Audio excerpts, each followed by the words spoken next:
دا د یو څو منټو ویډیو زمونږ سره واورئ. شاید چې تاسو کې ډېرو ورونو دا ویډیو د دې دپاره کولاوه کړې وي که چېرته د امازون فري کورس وګوري، کوم چې زمونږ او ستاسو دپاره ډېره ښه ده چې مونږ په دنیاوي لحاظ سره هم ځان مخکې کړو. کله چې تاسو په امازون باندې یو پروډکټ سیل کوئ نو په دنیاوي ژبه کې تاسو کامیابه بللی کیږئ. تاسو ته د زړه یو خوشحالي حاصلیږي چې زه کامیابه شوم، خو آیا هغه اصل کامیابۍ ته مو سوچ کړی دی؟ هغه اصل د زړه سکون او اطمینان چې په څه کې دی هغې ته مو سوچ کړی دی؟ په قرآن کې الله رب کریم فرمایي چې الا بذکر الله تطمئن القلوب. څوک لګیا دی په یو څه کې سکون تلاشئ، څوک لګیا دی په ګاډو کې سکون لټئ، څوک لګیا دی په بنګلو کې، څوک پیسو کې سکون لټئ. خو الله رب کریم په قرآن کې فرمایي چې الا بذکر الله تطمئن القلوب. خبردار، یقینا زړونو ته چې سکون او اطمینان ملاویږي نو دا د الله په یادولو سره ملاویږي، د الله په ذکر سره ملاویږي.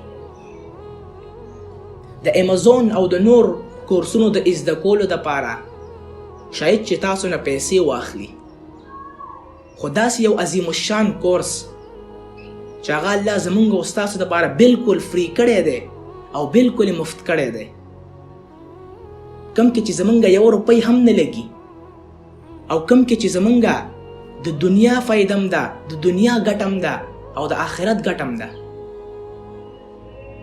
هغه مونږ او تاسو سره شاوخوا کې دی. زمونږ او ستاسو کورونو سره به درسونه کیږي د احادیثو او د قرآن، نو که مونږ دې ته لږ غوندې وخت هم ورکو نو زمونږ به دنیا سره آخرت هغه هم ښوي. کم از کم په 4 ساعتو کې تاسو ته پکار دی چې یو ساعت تاسو هغه د الله د قرآن دپاره هم وقف کوئ او د احادیثو دپاره. د دې سره چې بس تاسو په ژوند کې کم انقلاب راځي، زما مهربان د هغې زما او تاسو ته اندازه نشته. دنیا سره زړه مه لګوئ، دا خو فاني شی دی. هغه کم مقصد چې دی هغه ځان ته مخې ته کیدئ. زمونږ او ستاسو څه مقصد دی؟ الله رب کریم په سوره ذاریات کې څه فرمایي چې وما خلقت الجن والانس الا لیعبدون. ما پیریان او انسانان نه دي پیدا کړي مګر د خپل عبادت دپاره مې پیدا کړي.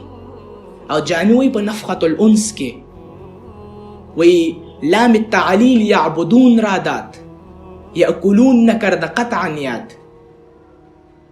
وایي په دې لیعبدون کې چې دا کم لام د تعلیل، لا کم لام د علت راغلی دی نو دا د پاره د عبادت راغلی.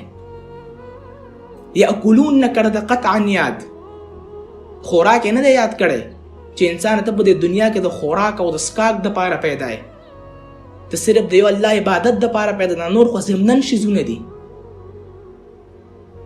نو عزیزانو، دنیا سره خپل زړه مه لګوئ. زه دا نه وایم چې دنیا مه ګټئ، دنیا هم وګټئ، خو د الله کتاب ته هم وخت ورکئ، ځکه چې زمونږ به یو خوا دنیا کامیابی نو بل خوا به زمونږ آخرت هم کامیابي.